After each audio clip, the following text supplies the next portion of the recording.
Good afternoon everyone. Good afternoon everyone.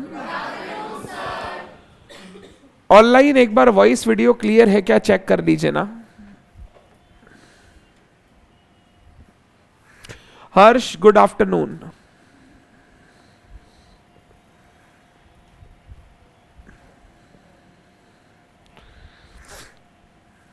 Clear है.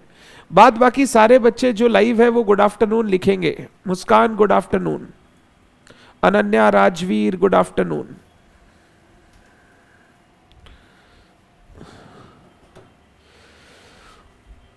हम लोग last class bills of exchange के चैप्टर में मैच्योरिटी डेट का कॉन्सेप्ट सीख चुके थे. मैंने आपके साथ कॉन्सेप्ट डिस्कस कर लिया था, कुछ एग्जाम्पल्स आपके साथ डिस्कस किए थे और 10 एग्जाम्पल्स आपको घर पे करने के लिए दिए थे. आपने एक बार ट्राई किया होगा एंड आई एम श्योर आपसे 10 में से 8 या 9 तो बिल्कुल सही बने होंगे. एक आध गलती सब किया होगा. बिना गलती किए सीखेंगे कैसे? थोड़ा बहुत गलती होगा तो चलेगा, not a problem. Maturity date का फॉर्मूला एक बार बोलो. Date of drawing, date of acceptance. अगर बिल आफ्टर डेट है तो date of drawing, bill after sight है तो डेट ऑफ एक्सेप्टेंस. वहां से टेन्योर ऐड करेंगे. टेन्योर ऐड करेंगे तो आ जाएगा ड्यू डेट. ड्यू डेट से 3 डेज ऑफ ग्रेस ऐड करेंगे तो आ जाएगा मैच्योरिटी डेट. इतना बात किए. अगर मैच्योरिटी डेट पब्लिक हॉलीडे पड़ जाए, पब्लिक हॉलीडे, तो प्रीसीडिंग वर्किंग डे, और अगर वो सडन हॉलीडे पड़ जाए तो सक्सीडिंग वर्किंग डे. इतना सीख लिए थे. मैं 10 क्वेश्चन आपके साथ डिस्कस करता हूं सो दैट आप अपना एक बार आंसर चेक कर सके. कोई प्रॉब्लम नहीं है. राजवीर ऑनलाइन कर ले.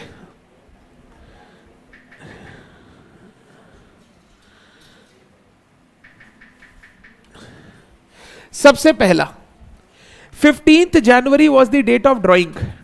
16th was the date of acceptance. Tenure 3 months था. बिल था आफ्टर डेट. आफ्टर डेट है तो इसका tenure starts from date of drawing.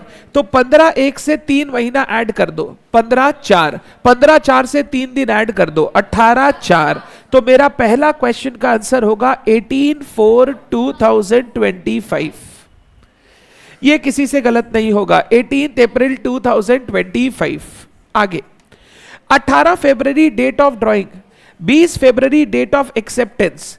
6 महीने का बिल है और बिल है आफ्टर साइट. आफ्टर साइट मतलब start from date of acceptance. तो सुनना, 20/2 से 6 महीना ऐड कर ले. 20/8. 20/8 से 3 दिन ऐड कर ले. 23/8. मंथ्स वाला एकदम इजी लगना चाहिए क्योंकि वो इजी है. ठीक है. 28 मार्च बिल ड्रॉ हुआ. 31 मार्च एक्सेप्ट हुआ. 1 मंथ के लिए आफ्टर साइट. आफ्टर साइट मतलब from the date of acceptance. 31 मार्च से 1 महीना. 31 अप्रैल. बट अप्रैल में तो 31 होता ही नहीं, तो 30 April is the due date. 30 अप्रैल से 3 दिन ऐड कर लो. 1st, 2nd, 3rd. तो 3 मई. अप्रैल के बाद मई आता है, मार्च थोड़ी आता है. 3 मई 2025. 3 मई 2025. तो 30 अप्रैल को मेरा ड्यू डेट. 1st में, 2nd में, 3rd में मेरा मैच्योरिटी डेट आ जाएगा. 11/11 को बिल ड्रॉ हुआ. 11/11 को एक्सेप्ट हो गया. ठीक है बात ये. हाँ ठीक है. 90 डेज का बिल है. 90 डेज. स्टार्ट करें काउंटिंग. सुनना, यहां पे दोनों डेट ऑफ ड्राइंग और एक्सेप्टेंस सेम है तो वो सब चिंता नहीं है. Date after sight, after date after sight का चिंता नहीं है. 11 से 90 डेज काउंट करते हैं. रूल क्या सिखाया था सुन. डेट ऑफ ड्राइंग एक्सेप्टेंस को इग्नोर कर देंगे. अब 11 के बाद से 90 दिन काउंट करो. टोटल नवंबर में कितने दिन होते हैं? 30 डेज. 30 में 11 चले गए तो कितने बचे? 90 डेज. तो 90 डेज नवंबर का, 31 डेज दिसंबर का, ये हो गया 50 दिन. 31 जनवरी का 81 डेज. 81 + 9 तो 9th फरवरी हो गया मेरा ड्यू डेट. और 9th फरवरी से 3 डेज ऐड कर दो तो 12 फरवरी होगा मेरा मैच्योरिटी डेट. क्योंकि 2025 से 2026 आ जाएगा तो 12 फरवरी 2026 लिखिएगा, 25 मत लिखिएगा. 2026 लिखिएगा क्योंकि ईयर चेंज हो जाएगा दिसंबर के बाद. एक बार वापस बोल रहा हूं. नवंबर का 19 दिन, दिसंबर का 31, 50 दिन, 31 दिन जनवरी का, 81 डेज, टोटल 90 डेज था तो 9 दिन फरवरी का. 9 दिन फरवरी का ड्यू डेट हो गया तो 3 दिन ऐड करो, 12 फरवरी हो गया मैच्योरिटी डेट. 4/5 को बिल ड्रॉ हुआ, 6/5 को एक्सेप्ट हुआ, 105 डेज, बिल का टाइप नहीं बताया। पहले बताओ ड्राइंग और एक्सेप्टेंस सेम डे है कि अलग अलग? अलग अलग। तो मेरे को बिल का टाइप बताना चाहिए, कुछ नहीं बताया तो हम लोग बोले थे बिल आफ्टर साइट लेंगे, तो हम लोग कैलकुलेशन स्टार्ट करेंगे from the date of acceptance. अब सुन, 6 मई को एक्सेप्ट हुआ है तो 6 को छोड़ दे, मई में टोटल 31 डेज होता है, 31 में 6 गया तो कितना बचा? 25 दिन मई का, 30 दिन जून का, 31 दिन जुलाई का, फिर कितना बचा? 105 माइनस 25 माइनस 30 माइनस 31, 19 दिन बचा। तो 19 दिन आ गया अगस्त का, और 19 से 3 दिन ऐड कर दो तो 22 अगस्त मेरा हो जाएगा मैच्योरिटी डेट। 19 को ड्यू डेट आया, 3 दिन ऐड करेंगे तो 22 अगस्त हो जाएगा मेरा मैच्योरिटी डेट। आगे चलता हूं, वेरी गुड ऑनलाइन। 12/6 2 महीना, यहां पे 12/6 दोनों दिन सेम है, डेट ऑफ ड्राइंग एक्सेप्टेंस, तो हमको कोई मतलब नहीं है कोई सा भी बिल हो, हम तो 12/6 से काउंट करेंगे। 12/6 से 2 महीना, 12/8 से 3 दिन, 15/8, but 15 August is a public holiday, तो प्लीज 15/8 मत लिखिएगा, 14/8 लिखिएगा। 15 अगस्त इज पब्लिक हॉलीडे, ये अपने लिए लिखो, घर जाके याद नहीं आएगा, अभी तो हाँ हाँ बोल रहे हैं, घर जाके लगेगा सर से गलती हो गया है। 15/8 होना चाहिए था सर, 14/8 लिखा दिए। 15/8 is 15 August, 15 August is public holiday, तो मेरे को एक दिन पहले अपना मैच्योरिटी डेट लेना पड़ेगा। ठीक, 10 अगस्त को बिल ड्रॉ हुआ, 13 अगस्त को एक्सेप्ट हुआ, 60 डेज आफ्टर डेट दिया हुआ है, आफ्टर डेट दिया हुआ है तो डेट ऑफ ड्राइंग। अब 10/8 से 60 डेज काउंट करना है, सुनना एक एक करके। अगस्त में 31 डेज होता है, तो सबसे पहले 21 दिन अगस्त का, 30 दिन सितंबर का, 9 दिन अक्टूबर का। अब 9 से 3 दिन ऐड कर लो तो कितना हो जाएगा? 12 अक्टूबर 2025। 9 अक्टूबर को ड्यू डेट, 9 अक्टूबर से 3 दिन ऐड कर लो, 12 अक्टूबर मैच्योरिटी डेट आ जाएगा। क्लियर?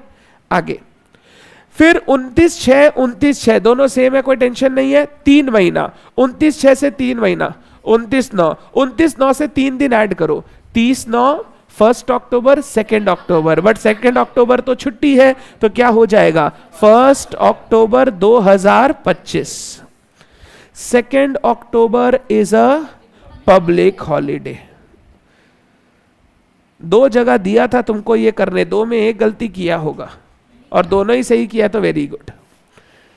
एक्चुअली गलती इसलिए नहीं होता कि तुम 2 अक्टूबर बोलोगे, तुम नॉर्मली बोलते हो 1/10 2/10, अब 2/10 2 अक्टूबर है, वो कभी कभी याद नहीं आता है।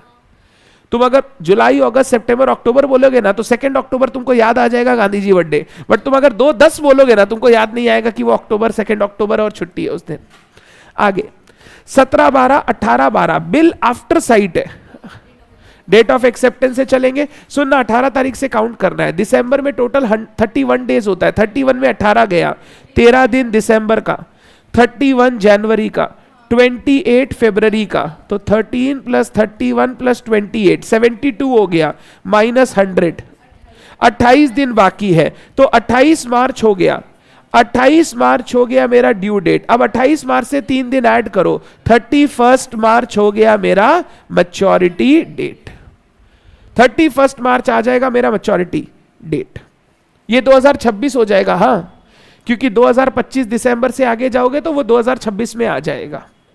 लास्ट 29/12 2 महीना, 29/12 से 2 महीना, 29 फरवरी, बट फरवरी में 29 होता नहीं तो 28 फरवरी इज योर ड्यू डेट, 3 दिन ऐड करो, 3 मार्च इज योर मैच्योरिटी डेट। 3 मार्च इज योर मैच्योरिटी डेट। बोलो क्लियर है? किसका ऑल 10 करेक्ट हुआ? Very good. किससे एक गलती हुआ? Very good. किससे 2 गलती हुआ? मतलब तुम लोग से 2 3 4 5 6 7 कितना गलती हुआ भाई तेरा? 2 तो 2 में हाथ उठाना। कहां? और तुमको लगा क्वेश्चन ही गलत है? क्यों? Very good, very good online. पहले बोलो मैच्योरिटी डेट का कॉन्सेप्ट समझ में आ गया? अब सुन, सीएमए वाले बच्चों के लिए ज्यादा इंपॉर्टेंट है क्योंकि 2 मार्क का एमसीक्यू आएगा, मैच्योरिटी डेट पूछेगा। सीए वाले बच्चों के लिए अलग से क्वेश्चन नहीं पूछेगा मैच्योरिटी डेट, जब आप जर्नल्स वगैरह करोगे तो आपको यह कॉन्सेप्ट यूज करना पड़ेगा। क्लियर है कॉन्सेप्ट? अब कल 1.5 घंटा मैंने इस कॉन्सेप्ट को समझाया है तो ये क्लियर होना चाहिए। एक बार जाके जितना मैंने होमवर्क दिया उसको वापस देख लोगे तो तुमको सारी चीजें याद आ जाएंगी। डन है बात? अब इतना सीखने से मैं आपको ले जा सकता हूं बिल्स ऑफ एक्सचेंज की अकाउंटिंग में, बिल्स ऑफ एक्सचेंज की जर्नल एंट्रीज में। ये वो जगह है जहां बचपन में बच्चों को ये चैप्टर अच्छा नहीं लगता था, जिसके कारण बिल्स ऑफ एक्सचेंज चैप्टर से बच्चे नफरत करते हैं। तो हम लोगों को थोड़ा अच्छी तरीके से ये समझना पड़ेगा। 2 तरीके होते हैं जर्नल एंट्रीज के, एक तो समझ लो, दूसरा याद कर लो। जो बच्चा याद करेगा उसको बिल्स ऑफ एक्सचेंज चैप्टर अच्छा नहीं लगेगा क्योंकि इतनी सारी जर्नल एंट्रीज आएगी और हर जगह अलग अलग जर्नल एंट्री यूज होगा, तो तुम याद करोगे तो तुम क्वेश्चन में सक नहीं पाओगे। बट अगर तुम समझ गए तो क्वेश्चन कैसा भी आ जाए तुमसे वो क्वेश्चन बन जाएगा। तो हम लोगों को फोकस करना है थोड़ा सा समझने पे ताकि हम लोग क्वेश्चन बना सके। डन? बहुत सही टाइम पे आया है। अभी जस्ट शुरू करने जा रहे हैं हम लोग, अभी सिर्फ होमवर्क डिस्कस किया है, ठीक है? तो निकाल ले बुक और जर्नल एंट्रीज के पॉइंट 6 में आ जाओ। जर्नल एंट्रीज करने के लिए सबसे पहले ट्रांजैक्शंस आपको अच्छे से पता होने चाहिए। मैंने बिल्स ऑफ एक्सचेंज का लास्ट डे आपके साथ एक लाइफ साइकिल डिस्कस किया था, याद है? Life cycle of a bill of exchange आपको जाने की जरूरत नहीं, आप यहां देखो ना। Life cycle of a bill of exchange, सबसे पहले क्रेडिट ट्रांजैक्शन होगा बिटवीन 2 पार्टीज। क्रेडिट ट्रांजैक्शन होने से एक पार्टी बन जाएगा क्रेडिटर, एक पार्टी बन जाएगा डेटर। मैं बोल रहा हूं, बताना किसकी बात कर रहा हूं। जिसको पैसा पाना है, जिसको पैसा पाना है क्रेडिटर, जिसको पैसा देना है डेटर। डन? क्रेडिटर के लिए the amount is receivable, debtor के लिए द अमाउंट इज पेएबल। इतनी बात क्लियर है? अब क्रेडिटर डेटर के ऊपर एक बिल ड्रॉ करता है, बिल ड्रॉ करता है लिख के कि भाई तुम मेरे को इतने दिन बाद ये रुपया दे देना। डेटर बिल एक्सेप्ट करके वापस क्रेडिटर को दे देता है। फिर जब बिल की मैच्योरिटी आती है, मैच्योरिटी, तो क्रेडिटर डेटर के पास बिल को प्रेजेंट करता है और डेटर उस बिल का पेमेंट कर देता है क्रेडिटर को। ये मैंने एकदम आम जिंदगी के हिसाब से बात की थी कि और कुछ स्पेशल ना हो, तो ये आपको नॉर्मली देखने मिलेगा। अब इसके बाद एक एक करके स्पेशल चीजें हम लोगों को इसके ऊपर ऐड करती चली जानी पड़ेगी, बट ये बेसिक चीजें जो आपको होगी, दिखाई देगी। तो अगर हम लोगों को ये सीक्वेंस क्लियर है ना कि ट्रांजैक्शन कैसे होता है, तो हम लोग जर्नल फटाफट सीख सकते हैं। सबसे पहले जर्नल एंट्री में आप देखिए पॉइंट नंबर 1 आपको क्या बोल रहा है। 2 पार्ट में बोल रहा है, देखो 2 पार्ट में अकाउंटिंग करना है। एक साइड है बुक्स ऑफ ड्रॉवर, ब्रैकेट में क्या लिखा है? क्रेडिटर। दूसरा साइड लिखा हुआ है बुक्स ऑफ ड्रॉई, क्या लिखा है ब्रैकेट में? डेटर। मैंने तुमको बोला था जो आदमी सेलर है वही क्रेडिटर है, वही ड्रॉवर है। जो आदमी बायर है, बायर, वही डेटर है और वही ड्रॉई है। तो कोई भी नाम दो, हम लोगों को बात समझ में आनी चाहिए। तो बुक्स ऑफ ड्रॉवर मतलब जिसको पैसा लेना है, बुक्स ऑफ ड्रॉई मतलब जिसको पैसा देना है। हम लोगों को दोनों के बुक्स में अकाउंटिंग सीखनी पड़ेगी। सबसे पहले पहला ट्रांजैक्शन अच्छे से पढ़ो, और मेरे को लगता है ये जर्नल एंट्री आप ही बता पाओगे, मेरे को कुछ बोलने का जरूरत नहीं पड़ेगा। पहला ट्रांजैक्शन अच्छे से पढ़ो, क्या लिखा हुआ है बुक्स ऑफ ड्रॉवर में? Credit sale. ऐसे बोलूं, ऐसे लिखो, तुम्हारे लिए थोड़ा आसान हो जाएगा। तुम लिखना मत नाम, तुम सिर्फ सुनना। ये अविनाश है, ये नवनीत है। हमारे एग्जाम्पल में किसने गुड्स किसको बेचा था? अविनाश ने गुड्स नवनीत को बेचा था, तो अविनाश बन गया क्रेडिटर और नवनीत बन गया डेटर। तो ऐसे सोचते हैं हम लोग। अविनाश ने नवनीत को गुड सेल किया, अविनाश ने नवनीत को गुड सेल किया क्रेडिट पर। अविनाश क्या जर्नल एंट्री करेगा? Navneet account debit to sales. Reason बोल रहा हूं, नवनीत डेबिट क्योंकि नवनीत से पैसा लेना है, वो मेरा डेटर है, उससे पैसा लेना है तो वो मेरे लिए एसेट है, एसेट, फ्यूचर में पैसा आएगा। और सेल्स मेरी इनकम है तो मैं सेल्स को क्रेडिट कर सकता हूं, इनकम्स आर क्रेडिटेड। तो मैं जर्नल एंट्री करूंगा क्रेडिट सेल्स पर, debtor account debit to sales, debtor account debit to sales. आप लिख सकते हो मेरे साथ, कोई प्रॉब्लम नहीं है। Debtor account debit to sales. मैंने नवनीत को क्रेडिट पर गुड्स बेचा तो मैं एंट्री करूंगा Navneet account debit to sales. Navneet क्या एंट्री करेगा? नवनीत गुड्स परचेज किया है तो नवनीत क्रेडिट परचेज की एंट्री करेगा। नवनीत एंट्री करेगा, दीदी बोल रही है purchase account debit to Avinash. Purchase debit क्योंकि मेरे पास स्टॉक आ रहा है which is an asset for me, तो purchase account debit. And Avinash को फ्यूचर में पैसा देना है तो Avinash is a liability, future में चुकाना है तो अविनाश को क्रेडिट करेंगे। Journal entry purchase account debit to creditor, to Avinash लिखने की जगह टू क्रेडिटर लिखो। Purchase account debit to creditor, तो अपने नाम लिखेंगे। यहां समझने के लिए ये लिखो, क्वेश्चन में जो नाम दिया हुआ रहेगा हम नाम के हिसाब से चलेंगे। इसीलिए एंट्री बोलते समय तो मैंने क्या बोला, purchase account debit to Avinash, नाम ही लिखेंगे। बट यहां अभी नाम मत लिखो, नहीं तो तुम कंफ्यूज हो जाओगे घर जाके जब पढ़ोगे। तो तुमको डेटर क्रेडिटर पहले पता होना चाहिए। यहां तक ठीक है। अब बताओ गुड्स बाई सेल होने के बाद नेक्स्ट ट्रांजैक्शन क्या हुआ था? अविनाश ने बिल ड्रॉ किया था और नवनीत ने बिल एक्सेप्ट किया था। अविनाश ने बिल ड्रॉ किया था तो सुन, अविनाश के लिए हो जाएगा बिल्स रिसीवेबल, बिल्स रिसीवेबल, और नवनीत के लिए हो जाएगा बिल्स पेएबल। मजे की बात बताओ, अगर तुम बिल रिसीवेबल लिखना चाहो तो भी ठीक है, नहीं लिखना चाहो तो भी ठीक है, क्योंकि बिल रिसीवेबल का मतलब भी है कि नवनीत से मेरे को 50,000 रुपया लेना है, और डेटर का मतलब भी है कि नवनीत से मेरे को 50,000 रुपया लेना है। सिर्फ अकाउंटिंग रिप्रेजेंटेशन के लिए हम इसको लिखते हैं bills receivable, otherwise bill receivable and debtors are the same thing. आगे जाकर तुम इंटर लेवल पे पढ़ोगे, इन दोनों को हम लोग इंक्लूड करते हैं एक पार्ट में जिसको हम लोग बोलते हैं ट्रेड रिसीवेबल्स। क्या बोलते हैं? Trade receivable. चाहे बिल रिसीवेबल हो चाहे डेटर हो, दोनों का मतलब यही है कि मेरे को किसी आदमी से पैसा पाना है। अकाउंटिंग करने के लिए हम लोगों को बिल रिसीवेबल लिखना पड़ता है, अदरवाइज दोनों में डिफरेंस कुछ नहीं है, दोनों का मतलब बिल्कुल सेम है।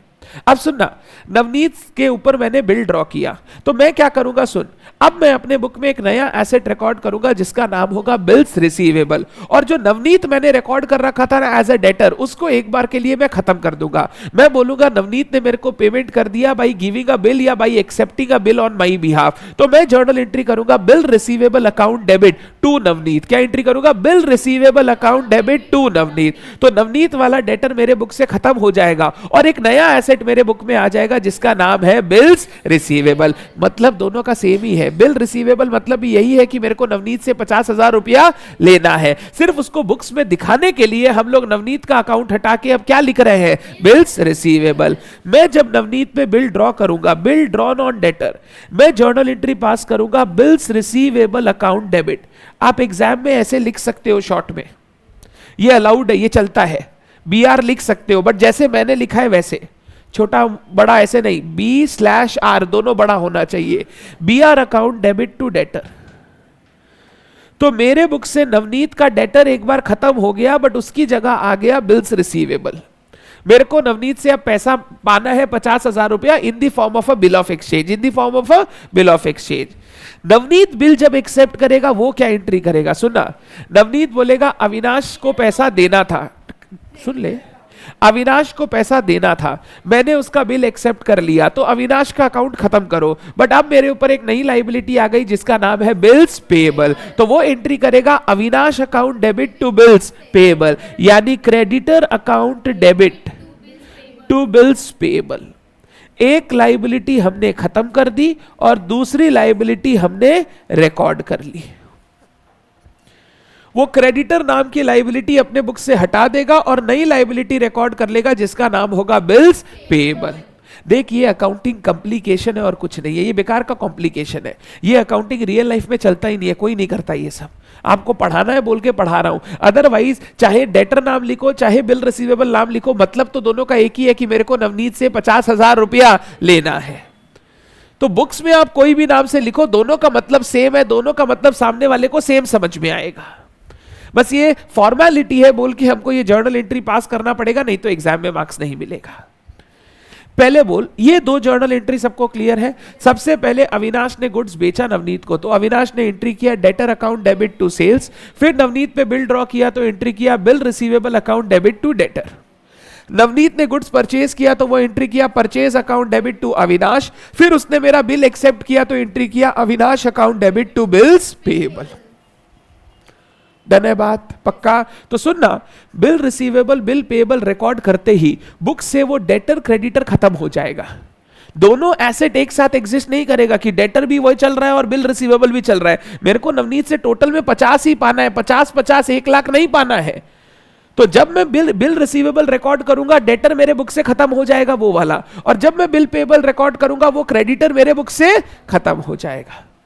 हाँ, अगर 50,000 का क्रेडिटर है, बिल एक्सेप्ट 20,000 का कर रहा है, तो बैलेंस 30,000 रहेगा, बट वो 20,000 जितना बिल एक्सेप्ट किया उतने का क्रेडिटर मेरे को बुक से खत्म करना। डबल लाइबिलिटी नहीं दिखाएंगे कि क्रेडिटर में भी दिखा दिए 20,000 देना है और बिल पेबल में भी दिखा दिए 20,000 देना है, ये तो डबल काउंटिंग हो जाएगा। तो जब भी आप bill receivable bill payable books में रिकॉर्ड करते हो, वो डेटर और क्रेडिटर आपकी बुक से हट जाता है, खत्म हो जाता है। डन है बात? एक बार अविनाश के पास ये बिल आ गया, अब नवनीत एक्सेप्ट करके वापस किसको करेगा? अविनाश को। अब क्या अविनाश को पैसा अभी मिलेगा कि मैच्योरिटी पर मिलेगा? मैच्योरिटी। हमारे एग्जाम्पल में क्रेडिट पीरियड 1 महीने का था। कितने महीने का? 1 महीने का। तो 1 महीने बाद जब मैच्योरिटी डेट आएगी तो मैं नवनीत के पास जाऊंगा और नवनीत से पैसे मांगूंगा। क्वेश्चन अराइजेस, सर क्या इस 1 महीने के बीच में बिल्स का कोई अकाउंटिंग करना है? बिल्कुल करना पड़ सकता है, डिपेंड करता है अविनाश उस बिल के साथ क्या कर रहा है। अविनाश उस बिल के साथ क्या कर रहा है? During the tenure of the bill Avinash के पास 4 ऑप्शन है। कितने ऑप्शन? 4 ऑप्शंस है। पहला, वो कुछ ना करे, वो बिल अपने पास रख के बैठा रहे, 1 महीने बाद जब आएगा टाइम तो हम नवनीत के पास जाएंगे, उससे पैसा ले लेंगे। इसको हम लोग बोलते हैं बिल हेल्ड टिल मैच्योरिटी। क्या बोलते हैं? Bill held till maturity. हम बिल के साथ कुछ नहीं करेंगे, बिल को एज इट इज हमारे कबर्ड में रख देंगे। जब 1 महीना कंप्लीट होगा तो हम नवनीत के पास जाएंगे और नवनीत को बोलेंगे मेरे को 50,000 रुपया दे दे। अगर बिल हेल्ड टिल मैच्योरिटी है तो इसके लिए अविनाश को कोई सेपरेट अकाउंटिंग नहीं करनी, क्योंकि वो बिल ऑलरेडी अपने बुक्स में रिकॉर्ड करके रखा है, कोई सेपरेट अकाउंटिंग नहीं करना। उसके बाद अविनाश के पास सेकंड ऑप्शन है, वो चाहे तो बिल को डिस्काउंट करवा सकता है। क्या करवा सकता है? डिस्काउंट। चाहे तो बिल को किसी दूसरे क्रेडिटर को इंडोर्स कर सकता है, चाहे तो बिल अपने बैंक को भेज सकता है for collection of money if bank is an agent for Avinash to collect money from its customer. तो अविनाश के पास 4 ऑप्शन रहता है। आप बिल को होल्ड कर लो टिल मैच्योरिटी, आप बिल को डिस्काउंट करवा लो, आप बिल को इंडोर्स कर दो क्रेडिटर को, या आप बिल को भेज दो फॉर कलेक्शन। हमको इन चारों का अकाउंटिंग आपको सिखाना है कि अविनाश जो जो डिफरेंट चीजें कर सकता है, वो करने से अविनाश उसकी अकाउंटिंग कैसे करेगा। तो during the tenure of the bill Avinash has 4 option. देखो A B C D 4 option दिखाई दे रहा है। पहला option bill held till maturity. Bill held till maturity मतलब मेरे पास बिल आया, मैंने वो बिल अपने पास रख लिया, मैं बोला मैं इस बिल का कुछ नहीं करूंगा, 1 महीने बाद नवनीत के पास जाके उससे पैसे लेकर आऊंगा। तो ड्यूरिंग द टेन्योर अगर बिल मेरे पास पड़ा है तो मेरे को अलग से कुछ करने का दरकार क्यों नहीं है? क्योंकि ऑलरेडी मैंने बिल रिसीवेबल अपनी बुक्स में रिकॉर्ड कर लिया है, तो मेरे को और अलग से कुछ करने का दरकार। अगर मैं बिल होल्ड करता हूं टिल मैच्योरिटी, आप लिखोगे मेरे साथ, no entry is to be passed. और कोई एंट्री नहीं करना है, सब कुछ किया हुआ है, कोई एंट्री नहीं करना है, आप इसको ऐसे ही छोड़ दीजिए। अनुकूल अभी समझाऊंगा। No entry is required. दूसरा, अविनाश के पास ऑप्शन है कि वो बिल क्या करवा सकता है? डिस्काउंट करा सकता है। अब समझना डिस्काउंटिंग किसको बोलते हैं। अविनाश को नवनीत से ये 50,000 रुपया कब मिलेगा? 1 महीने बाद। बट हो सकता है अविनाश को अपने बिजनेस में अर्जेंट पैसे की जरूरत हो। अगर अर्जेंट की पैसे की जरूरत हो तो अविनाश के पास एक ऑप्शन है, वो अपने बैंक के पास जाकर इस बिल को डिस्काउंट करवा के बैंक से लोन ले सकता है। क्या ले सकता है? लोन ले सकता है, एडवांस ले सकता है। अविनाश जाएगा अपने बैंकर को बोलेगा, बैंकर जी ये 50,000 रुपया मेरे को मिलने वाला है नवनीत से 1 महीने बाद, आप एक काम कीजिए, ये 50,000 रुपया का बिल रख लीजिए और मेरे को ना आज एडवांस दे दीजिए पैसा। 1 महीने बाद जब बिल मैच्योर हो तो आप नवनीत से जाके ये 50,000 रुपया कलेक्ट कर लीजिएगा। तो जब अविनाश को पैसे की जरूरत है, वो चाहे तो अपने बैंकर के पास जाके बिल देकर उस बिल के अगेंस्ट एडवांस बैंक से ले सकता है। जब हम लोग बिल देकर बिल के अगेंस्ट एडवांस लेते हैं, इसी को हम लोग बोलते हैं discounting of bills of exchange. क्या बोलते हैं? Discounting of bills of exchange. Bank बोलेगा अविनाश आज मैं तेरे को पैसा दूंगा, मेरे को 1 महीने बाद नवनीत से पैसा मिलेगा, तो ये तो 1 महीने के लिए मैंने तेरे को लोन की तरह दे दिया, आज पैसा दिया मेरे को, तुम चुकाएगा, तुम चुकाओ या तुम्हारे बिहाफ में नवनीत चुकाओ 1 महीने बाद, तो मैं तो तुमको ये फ्री में नहीं दूंगा। फ्री में नहीं दूंगा मतलब आज मैं तुमको 50,000 रुपए नहीं दूंगा, आज मैं तुमको इस 50,000 पे इंटरेस्ट चार्ज करके तुमको पैसा दूंगा। यानी जब भी बैंक आपको ये डिस्काउंटिंग की सर्विस देता है ना, बैंक आपसे इंटरेस्ट चार्ज करता है। कितने पीरियड का? जितना पीरियड ऑफ द बिल अभी भी बाकी है। अगर आज आपको बिल मिला नवनीत से, आप आज डिस्काउंट करवाने जा रहे हो, बताओ बैंक को ये पैसा कब मिलेगा?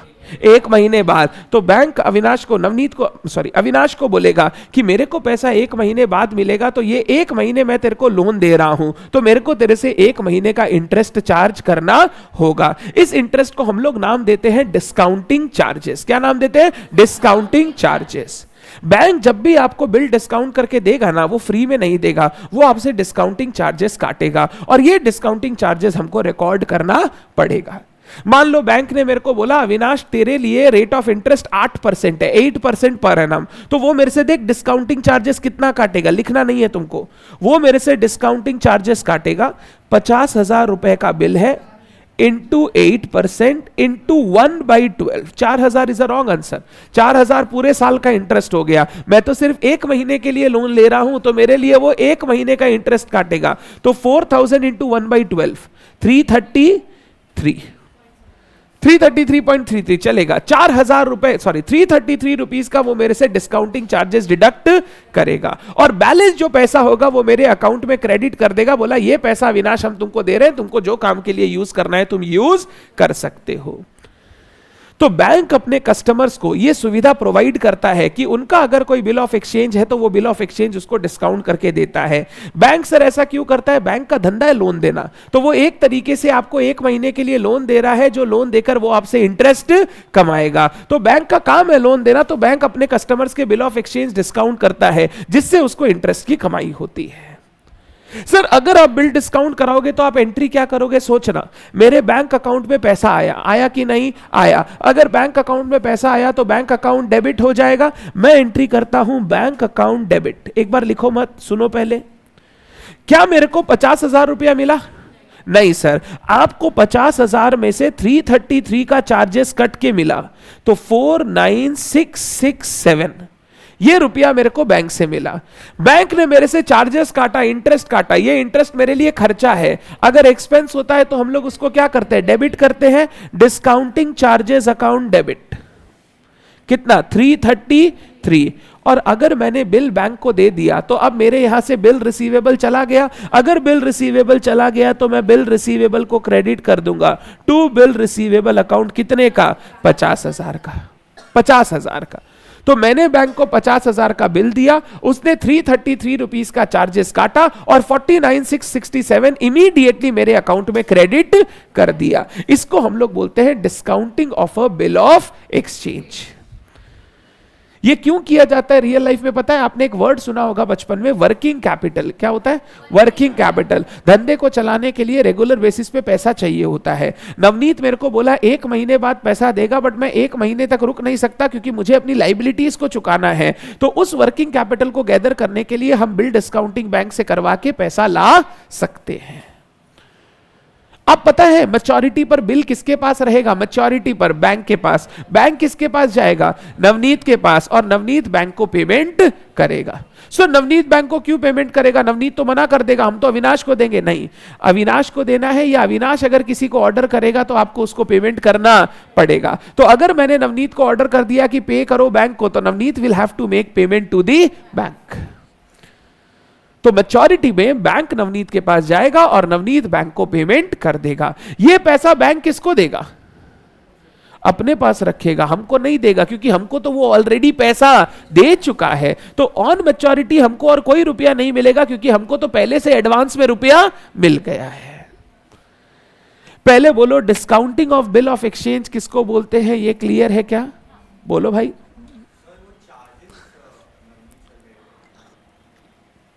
ये खुजली किसका था डिस्काउंटिंग कराने का? तो खुजली मेरा, तो बाम भी हमको लगाना है, वह चार्जेस भी मेरा। सोचो एक सेकेंड, सोचो, यहां पे नवनीत को जब मैंने माल बेचा था तो क्या उसको क्रेडिट मैंने ही दिया था? तो अगर 1 महीने का क्रेडिट मैंने दिया था तो नवनीत का तो अभी कोई डिफॉल्ट नहीं है ना कि नवनीत पेमेंट नहीं कर रहा है। नवनीत तो बोला 1 महीने बाद करेगा। अब आपको रुकना नहीं है, आप बोल रहे हो हमको इमीडिएटली पैसा चाहिए, तो डिस्काउंटिंग चार्जेस नवनीत क्यों बियर करेगा? You will have to bear the discounting charges.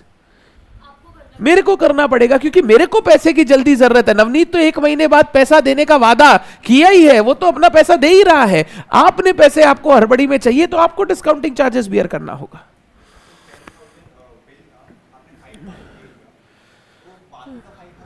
Normally हम लोग पार्टली बिल डिस्काउंटिंग की बात नहीं करते, हम लोग बिल पूरा ही डिस्काउंट कराते हैं। अगर आपको 50,000 रुपया नहीं चाहिए, 10,000 रुपया चाहिए, तो जब नवनीत पे बिल ड्रॉ कर रहे थे ना, फिर ऐसे 50 का बिल ड्रॉ मत करो। नवनीत को बोल रहे हो भाई तेरे पे 3 बिल ड्रॉ कर रहा हूं, 20 20 10। अब जो बिल डिस्काउंट कराना है करा ले, बाद बाकी बिल अपने पास रख, उसका पैसा ले आना। तो ऐसा भी करते हैं कि भाई बड़ा अमाउंट का बिल ड्रॉ नहीं करके छोटा छोटा अमाउंट कर लिया, कुछ इंडोर्स कर दिया, कुछ डिस्काउंट करवा लिया, जिससे हमारा बिजनेस में सब कुछ चलता रहे। बोल भाई।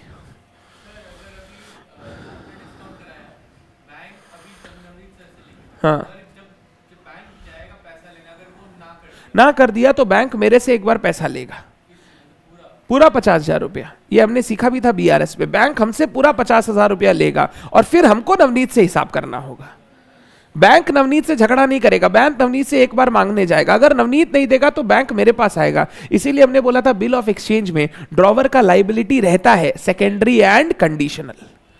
अगर नवनीत पेमेंट करने से मना कर देगा तो बैंक मेरे पास आ सकता है। बट अभी हम लोग ना अच्छे दिनों की बात कर रहे हैं, काल्पनिक ही सही, बट मानो नवनीत भैया पैसा दे देगा, ठीक है ना बात? पहले बोलो ये बात क्लियर है क्या? डिस्काउंटिंग इसको बोलते हैं। जर्नल एंट्री समझ में आ रहा है क्या किया? बैंक अकाउंट डेबिट क्योंकि मेरे अकाउंट में पैसा आया, डिस्काउंटिंग चार्जेस डेबिट क्योंकि वो मेरा खर्चा है, टू बीआर क्योंकि बीआर मेरे हाथ से चला गया। बात करेंगे, नवनीत सर के बुक्स में आएंगे। थोड़ा ये चारों सिखा दूं, फिर नवनीत सर इनका क्या करेंगे वो मैं सिखाऊंगा।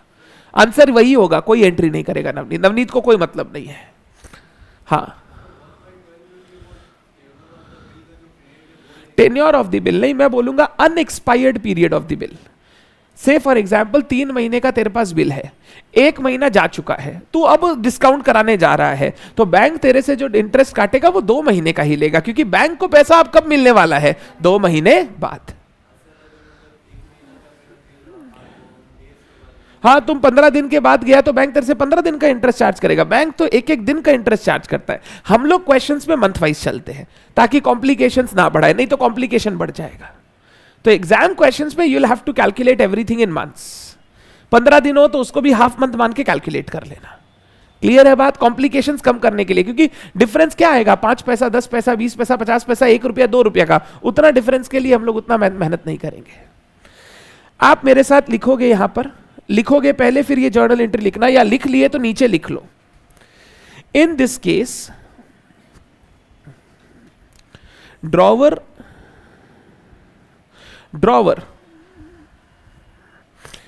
gets advance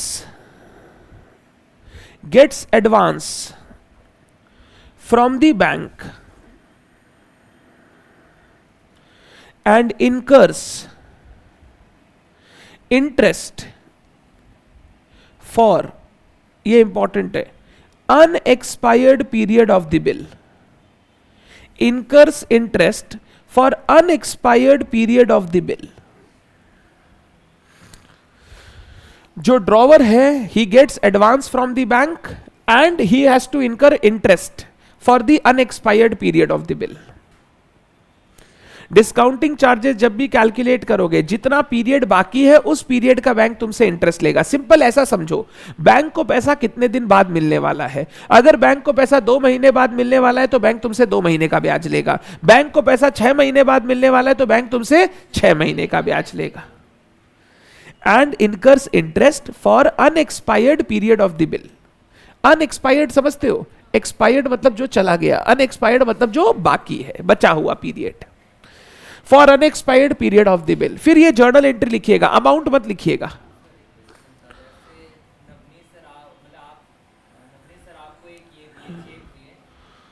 चेक वगैरह का डिस्काउंटिंग नहीं होता।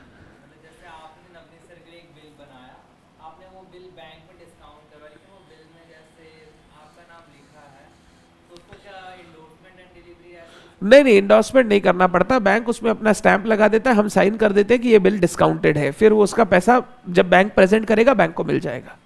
मतलब ठप्पा लग के, स्टैंप लग के, साइन होके हो जाता है। वो आप बोल सकते हो एक तरीके का इंडोर्समेंट ही है। बोलो क्लियर है? जर्नल एंट्री लिख लिया, bank account debit, discounting charges account debit to bills receivable. समझ में आ रहा है? पक्का? डन?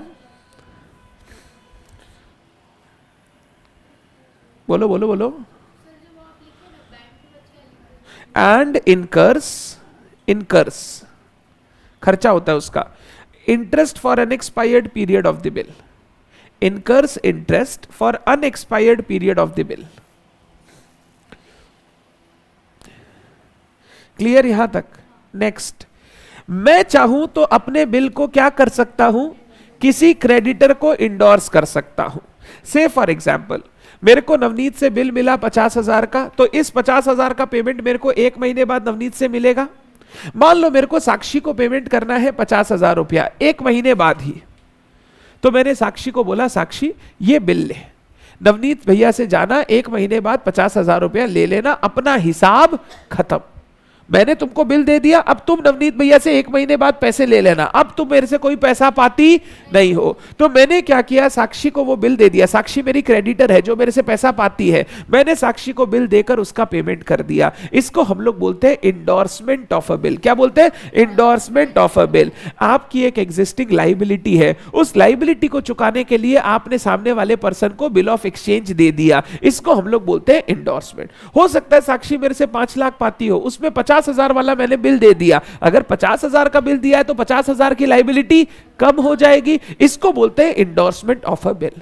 अगर मैं बिल इंडोर्स कर रहा हूं, सोचना मैं क्या अकाउंटिंग करूंगा, मेरे बुक से बिल ऑफ एक्सचेंज चला जाएगा साक्षी के पास। किसके पास? साक्षी। अगर बिल रिसीवेबल चला जाएगा तो जो बिल रिसीवेबल मैंने डेबिट कर रखा था, अब उसको क्रेडिट करके मेरे को हटाना पड़ेगा। नंबर 2, साक्षी मेरी क्रेडिटर थी, क्रेडिटर मेरे बुक्स में लाइबिलिटी की तरह क्रेडिट दिख रही थी, अब वो लाइबिलिटी खत्म हो जाएगा, तो लाइबिलिटी खत्म हो जाएगा तो मैं उसको डेबिट करूंगा, मैं जर्नल एंट्री पास करूंगा, creditor account debit, creditor account debit to bill receivable, creditor account debit to bill receivable. Sir मान लो ऐसा, साक्षी को आपको पैसा देना है 2 महीने बाद, कितना महीने बाद? बट नवनीत सर से पैसा तो आपको 1 महीने में ही मिलने वाला है, तो अगर मैं साक्षी को वो बिल दूंगा, मैं साक्षी को बोलूंगा देख तेरे को देना था 2 महीने बाद, मैं तेरे को 1 महीने बाद ही पेमेंट करवा रहा हूं, तो कुछ डिस्काउंट दे दे। तो हो सकता है साक्षी हमको कुछ डिस्काउंट दे दे, अगर साक्षी हमको डिस्काउंट देगी तो हम उसको डिस्काउंट रिसीव्ड की तरह रिकॉर्ड कर लेंगे। क्या की तरह? डिस्काउंट रिसीव्ड, मेरे लिए इनकम है, मैं जर्नल एंट्री करूंगा creditor account debit to bill receivable to discount received. Sir मान लीजिए साक्षी को आपको पैसा 15 दिन के बाद ही देना था, बट आप साक्षी को बोल रहे हो ये 1 महीने का बिल ले ले, तो साक्षी मना भी तो कर सकती है, साक्षी मना भी तो कर सकती है, यार भैया नहीं चाहिए हमको तो अपना पेमेंट 15 दिन बाद ही। मैंने साक्षी को रिक्वेस्ट किया, देख ऐसे मत कर, तेरे को पता है अभी बिजनेस का हालत खराब चल रहा है, प्लीज ये बिल ले ले, 1 महीने बाद पैसा ले लेना। साक्षी कोऑपरेट की, बोली ठीक है भैया कोई प्रॉब्लम नहीं, आप मेरे को बिल दे दीजिए। अगर वो मानेगी तभी तो हम इंडोर्स कर पाएंगे, अब थोड़ी जबरदस्ती करके बोलेंगे नहीं रख लो तुमको ये लेना ही पड़ेगा, वो सब काम अपने नहीं करेंगे। अगर वो बोलेगी सर ठीक है कोई प्रॉब्लम नहीं है, मेरे को आप 1 महीने बाद का बिल दे दीजिए, हम नवनीत भैया से पैसे कलेक्ट करेंगे, तो हम उसको दे देंगे बिल। सर ऐसा हो सकता है साक्षी आपको बोले मुझे 15 दिन का ब्याज चाहिए, ऐसा भी हो सकता है, बट उसके लिए मैं अग्री करना चाहिए। अगर साक्षी बोली भैया 15 दिन का ब्याज देना होगा, तो मैं बोला साक्षी ठीक है छोड़, 15 दिन में तेरा पैसा मैं अरेंज करके दे दूंगा। डिस्काउंट अलाउ नहीं करेंगे, हम बोलेंगे साक्षी मेरे पे इंटरेस्ट चार्ज करेगी। हम क्रेडिटर को डिस्काउंट अलाउ नहीं करते, हम डेटर को डिस्काउंट अलाउ करते हैं। क्रेडिटर तो हमसे इंटरेस्ट चार्ज करेगा, बोलेगा क्योंकि आप अविनाश मेरे को लेट पेमेंट कर रहे हो। क्रेडिटर से डिस्काउंट रिसीव होता है और डेटर्स को हम डिस्काउंट अलाउ करते हैं। हम साक्षी पे एहसान नहीं कर सकते, क्यों? साक्षी क्रेडिटर है, वो मेरे से पैसा पाती है, उसका राइट है पैसा पाने का, तो हम उसको डिस्काउंट अलाउ नहीं करते हैं, हमको वो डिस्काउंट अलाउ करती है जो मेरे लिए होता है डिस्काउंट रिसीव्ड। पहले बोलो अगर हम बिल इंडोर्स करेंगे तो क्या एंट्री होगा, ये बात क्लियर है क्या? अब इसमें कोई डिस्काउंट आए तो वो हम अलग से रिकॉर्ड कर लेंगे। नॉर्मल एंट्री यही होता है, आपकी लायबिलिटी कम हो जाएगी तो क्रेडिटर अकाउंट आप करोगे डेबिट, और आपके बुक से बिल रिसीवेबल चला जाएगा तो बिल रिसीवेबल को आप करोगे क्रेडिट। हाँ यहां पे साक्षी क्रेडिटर है, मेरा साक्षी का मेरे और नवनीत के ट्रांजैक्शन से कोई रिलेशन नहीं है, साक्षी मेरी दूसरी क्रेडिट, हम तो 10 जन से सप्लायर से माल खरीदते हैं, तो एक साक्षी मेरी सप्लायर है जिसको मेरे को 50,000 रुपया देना है, तो ये मेरी क्रेडिटर है, नवनीत का इससे कोई रिलेशन नहीं है। मेरे बुक्स में एक लाइबिलिटी है जिसको मेरे को पेमेंट करना है, मैंने उसको बिल देकर उसका पेमेंट कर दिया। क्लियर है बात? लास्ट, मैं चाहूं तो बिल भेज सकता हूं फॉर कलेक्शन। अब ये बिल्स फॉर कलेक्शन क्या होता है सुनना और ट्राई करना समझने का, how bill discounting is different from bills collection. सुनना ध्यान से। मान लीजिए मैं एक बहुत बड़ी एंटिटी हूं, बहुत बड़ा बिजनेस है मेरा, अविनाश बहुत बड़ा बिजनेस है उसका, उसको कस्टमर से रेगुलर बेसिस पे ऐसे बिल्स ऑफ एक्सचेंज आते रहते हैं, मतलब रेगुलर बेसिस पे वो कस्टमर पे बिल ड्रॉ करता है और टाइम टू टाइम उसको कस्टमर से अपना पैसा कलेक्ट करना होता है। अविनाश बोला यार इस पूरा चीज को मैनेज करने के लिए ना 2-3-4 आदमी रखना पड़ेगा जिसको सैलरी देना पड़ेगा, जो जाके टाइम टू टाइम कस्टमर से तकादा करके पैसा लेकर आएगा। अगर आप अपना आदमी रख लेते हो और खुद से एडमिनिस्ट्रेशन करते हो तो वेल एंड गुड, बट अगर आपको लगता है नहीं यार ये बहुत माथापच्ची का काम है, तो पता है bank being an financial institution ये सर्विसेज आपको प्रोवाइड करता है कि आपके डेटर्स का कलेक्शन, डेटर्स का मैनेजमेंट वो करके देगा। आप बैंक को टाइम टू टाइम जितने भी बिल्स रिसीवेबल आपके पास आ रहे हैं बैंक को आप भेजते चले जाइए। बैंक क्या करेगा, उन सारे बिल्स को एक जगह पर अपने रजिस्टर में नोट कर लेगा और नोट करके सबकी मैच्योरिटी डेट कैलकुलेट करके देख लेगा कब कब किससे किससे पैसा लाना है। बैंक आपका एजेंट बन के आपके हर कस्टमर के पास जाएगा, बिल को प्रेजेंट करेगा और बिल का पेमेंट लेके आपके अकाउंट में पैसा डाल देगा। ये जो सर्विस बैंक प्रोवाइड करता है इसको हम लोग बोलते हैं बिल्स फॉर कलेक्शन। क्या बोलते हैं? Bills for collection. बैंक बहुत सारी फाइनेंशियल सर्विसेज प्रोवाइड करता है जिसमें एक सर्विस होता है वो आपके डेटर्स को मैनेज करके देता है कि जो डेटर से पैसा टाइम टू टाइम आपका कलेक्ट करना है वो आपका कलेक्शन करके लाके देगा। इसके लिए बैंक आपसे कुछ कमीशन या चार्जेस लेता है जिसको हम लोग कलेक्शन चार्जेस या कमीशन बोल सकते हैं। वो चार्जेस बैंक लेगा क्योंकि बैंक को भी अपना आदमी इंडल्ज करना पड़ेगा, आदमी को भेजना पड़ेगा, पैसा लाना पड़ेगा, तो बैंक कोई भी सर्विस फ्री में प्रोवाइड नहीं करता। बैंक बोला हम आपका ये काम कर देंगे बट मेरे को जितना भी टोटल अमाउंट ऑफ कलेक्शन है उसका 1% आपसे चाहिए, या जितना भी टोटल अमाउंट ऑफ बिल आएगा उसका 1% आपसे चाहिए। तो बैंक मेरे साथ कमीशन फिक्स कर लेता है और फिर वो अपने आदमी को भेज भेज के मेरा पेमेंट मंगवाते रहता है और मेरे अकाउंट में क्रेडिट कर देता है। इसको बोलते हैं बिल्स फॉर कलेक्शन। सोच के बताओ what is the difference between bill discounted and bills for collection?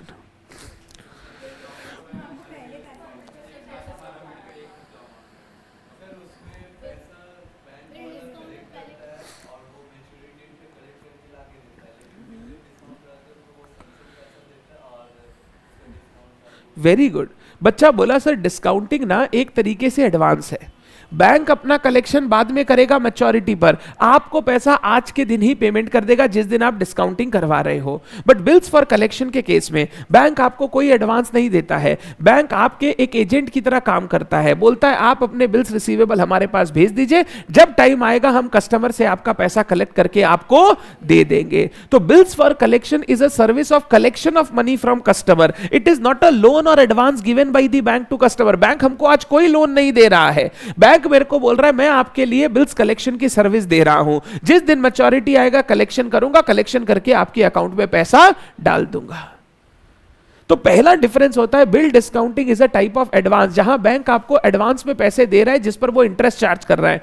Bills collection में कोई एडवांस नहीं होता, बैंक टाइम टू टाइम आपका बिल कलेक्ट करके आपके अकाउंट में पैसा डालेगा। सुनना, बिल्स कलेक्शन में अगर बिल डिसऑनर हो जाता है, डिसऑनर नवनीत बोल दिया हम पैसा नहीं देंगे, तो बैंक उससे ना झगड़ा करता है ना मेरे से झगड़ा करता है। बैंक हमको सिर्फ आके इंटीमेट कर देता है कि देखिए नवनीत के पास हम 3 बार गए, वो पैसा देने से मना कर रहा है, अब आप उससे सलट लीजिए, हमको कोई मतलब, मेरा काम था कलेक्शन करना, हम लड़ाई नहीं करेंगे, हम झगड़ा नहीं करेंगे, हम वसूली भाई नहीं है, मुन्ना भाई नहीं है, हमारा काम है कलेक्शन। हमने 3 बार उस आदमी को तकादा किया पेमेंट के लिए, अगर वो पेमेंट नहीं कर रहा है हम आपको बिल वापस कर रहे हैं, आप जाके उससे कलेक्शन कर लीजिए। बट बिल डिस्काउंटिंग में अगर नवनीत पैसा नहीं देगा ना, बैंक आके मेरा कॉलर पकड़ेगा, अविनाश तुम मेरे से पैसा लिया था, मेरे को पैसा नहीं मिला, मेरे को अभी के अभी पैसा दो।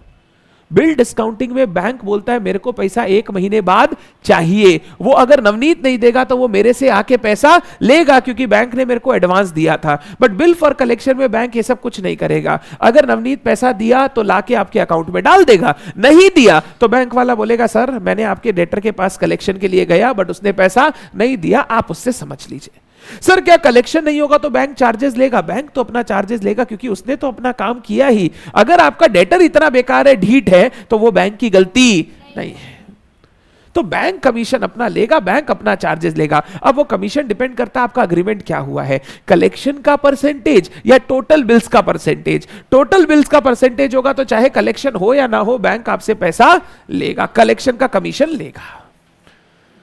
इसको हम लोग बोलते हैं बिल सेंट फॉर कलेक्शन। तो actually bill sent for collection में कुछ हो नहीं रहा है, आप सिर्फ जो बिल आते जा रहे हैं वो किसको देते जा रहे हो? बैंक को। बैंक भी पैसा कब लेके आएगा? मैच्योरिटी पर। तो नॉर्मली बिल्स फॉर कलेक्शन का कोई अकाउंटिंग होना ही नहीं चाहिए क्योंकि ये अभी आपका ही बिल है, बस आपकी जगह आपने किसको दे दिया? बैंक को। हाउएवर इंस्टीट्यूट बोलता है एक जर्नल एंट्री मार दो ताकि तुमको समझ में आए कि ये बिल हमारे पास नहीं है, ये बिल बैंक के पास पड़ा है। तो हम एक गंदी सी जर्नल एंट्री करते, देखो ना गंदी सी entry, bills for collection account debit to bills receivable, यानी बिल्स रिसीवेबल को हटा दिया बुक से और एक नया नाम लिख दिया। क्या नाम है? Bills for collection. दोनों का मतलब एक ही है। बिल्स रिसीवेबल बोल रहे थे जब बिल मेरे पास था, अब बिल बैंक के पास है तो उसका नाम चेंज कर दिया बिल्स फॉर कलेक्शन। अनुकूल अब क्लियर है तुमको? वो तो जैसा आपका अग्रीमेंट होगा, आपका बैंक के साथ अग्रीमेंट होता है, जो पैसा आएगा कस्टमर से। हाँ, मान लीजिए 50 लाख का बिल था, डेटर ने टोटल मिला के 40 लाख रुपया ही दिया। अगर आपका परसेंटेज सेट किया हुआ है कलेक्शन पे तो 40 लाख के ऊपर आप बैंक को पेमेंट करेंगे। वो टाइम टू टाइम बैंक महीने भर क्वार्टरली बैंक हिसाब करके आपके अकाउंट में डेबिट कर देता है कि भैया ये चार्जेस मेरे को आपसे लेना है। बोलो ये बात ठीक है क्या? पक्का? तो मेरे पास 4 ऑप्शन है। मैं चाहूं तो बिल को अपने पास रख सकता हूं, कोई एंट्री रिक्वायर्ड नहीं है। मैं चाहूं तो बिल को डिस्काउंट करवा के बैंक से एडवांस ले सकता हूं, bank account debit, discounting charges account debit to bill receivable. मैं चाहूं तो बिल को अपने क्रेडिटर को दे सकता हूं for payment to creditor, creditor account debit to bills receivable. चौथा, मैं चाहूं तो बिल कलेक्शन के लिए बैंक को दे सकता हूं, जो बैंक मैच्योरिटी पे कलेक्ट करके मेरे को पैसा लाकर देगा। इसको हम लोग एंट्री पास करेंगे bills for collection account debit to bills receivable. तो देखना तीनों ही केस में एक चीज कॉमन है, जब बिल तुम्हारे यहां से जा रहा है तो तुम बिल रिसीवेबल अकाउंट को क्या कर रहे हो? क्रेडिट। तो जब बिल रिसीवेबल आया था बीआर को डेबिट किए थे, जब वो जा रहा है तो उसको क्या कर रहे हैं? क्रेडिट करके खत्म कर रहे हैं। कोई भी एसेट का अकाउंटिंग ऐसे ही होता है, जब एसेट आपके पास आता है आप एसेट को डेबिट करते हो, जब एसेट आपके यहां से जाता है तो आप उसको क्रेडिट करते हो। बता क्या ये चारों एंट्री क्लियर है? तो सबसे पहले मैंने सिखाया क्रेडिट सेल, क्रेडिट परचेज, फिर बिल ड्रॉ हुआ, एक्सेप्ट हुआ, फिर मैंने सिखाया ड्यूरिंग द टेन्योर हम लोग क्या क्या कर सकते हैं। तो हमने बोला हमारे पास 4 ऑप्शन है जो हम कर सकते हैं। पता है चाहे अविनाश बिल के साथ कुछ भी करे, नवनीत बोलेगा मेरे को कोई मतलब, क्योंकि नवनीत बोलेगा भाई मेरे को तो चाहे बैंक को देना हो या क्रेडिटर को देना हो या अविनाश को देना हो, मेरे को तो अभी भी पेमेंट करना ही है, तो मेरे लिए बिल्स पेबल अभी भी लायबिलिटी है। तो जब भी अविनाश कुछ करेगा, डिस्काउंट कराएगा, इंडोर्स करेगा, कलेक्शन के लिए भेजेगा, नवनीत को उन सब चीजों से कोई मतलब नहीं है। Navneet during the tenure of the bill कोई एंट्री पास नहीं करेगा। तो चाहे बिल अविनाश होल्ड करे, चाहे बिल अविनाश बैंक से डिस्काउंट कराए, चाहे बिल अविनाश क्रेडिटर को इंडोर्स करे, चाहे बिल अविनाश बैंक को कलेक्शन के लिए भेजे, नवनीत को इन सब चीजों से कोई मतलब नहीं है। नवनीत अपने बुक्स में कोई छेड़छाड़ नहीं करेगा क्योंकि वो तो बोल रहे हैं हमको पेमेंट तो अभी भी करना है, चाहे किसी को भी करना हो। मेरे को तो करना पड़ेगा मैच्योरिटी पर पेमेंट, तो मेरे को बिल्स पेबल को लायबिलिटी दिखा के रखना पड़ेगा। पहले बोल बात क्लियर है? मैंने इस पेज में जितनी जर्नल एंट्री लिखवाई है, एक बार सारी जर्नल एंट्री अच्छे से रीड कीजिए। Please read all the entries. बिल्कुल वर्तिका, हम लोग क्वेश्चंस में वापस एक्सप्लेनेशन करेंगे, थोड़ा वेट करें। दीदी बोल रही है डिस्काउंटिंग नहीं समझ में आया। डिस्काउंटिंग का मतलब एक बार वापस बोलो ना बेस में। डिस्काउंटिंग का मतलब आपके पास बिल ऑफ एक्सचेंज है जिसका पैसा आपको कब मिलेगा, 1 महीने बाद, बट आपको पैसा आज के दिन चाहिए क्योंकि धंधे में पैसे की जरूरत है, तो आप अपने बैंक के पास जाइए, बैंक को बिल दीजिए और उसके अगेंस्ट बैंक से एडवांस ले लीजिए। इसको हम लोग बोलते हैं बिल डिस्काउंटिंग। बैंक आपको जब ये एडवांस देगा तो बैंक आपसे इंटरेस्ट चार्ज करेगा। इंटरेस्ट कितने पीरियड का चार्ज करेगा, जितना अभी unexpired period of the bill है। तो हम लोग एंट्री पास करेंगे बैंक अकाउंट डेबिट, जितना रुपया मेरे को मिला, डिस्काउंटिंग चार्जेस अकाउंट डेबिट, जो बैंक मेरे से इंटरेस्ट चार्ज किया, टू बिल रिसीवेबल, क्योंकि अब बिल रिसीवेबल बैंक के पास चला गया, अब वो मेरा नहीं है। ऑन मैच्योरिटी किसको पैसा मिलेगा, किससे, बैंक को पैसा मिलेगा नवनीत से। अब मेरे को पैसा नहीं मिलेगा क्योंकि मेरे को तो पैसा ऑलरेडी मिल चुका है। बिल्स फॉर कलेक्शन में आज मेरे को कुछ नहीं मिलता है, तो जब बैंक कलेक्ट करके लाएगा तो वो मेरे को पैसा देगा क्योंकि वो मेरा पैसा है, वो मेरा बिल है, वो बैंक का बिल। बैंक सिर्फ मेरा कलेक्शन एजेंट है। क्या है, कलेक्शन एजेंट। उसका सिर्फ काम है मेरे बिहाफ में कस्टमर के पास जाके उनसे पैसा लेकर आना।